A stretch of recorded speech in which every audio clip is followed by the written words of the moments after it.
దీక్షగా 42 రోజులు శివాలయానికి ఎవ్వరికీ చెప్పద్దు.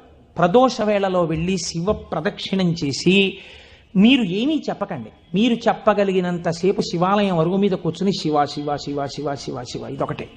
ఒక 42 రోజులు ఈ దరిద్రాన్ని మీ కష్టాల్ని అనుభవించి చూడండి అన్నాడు. మీరు నమ్ముతారా?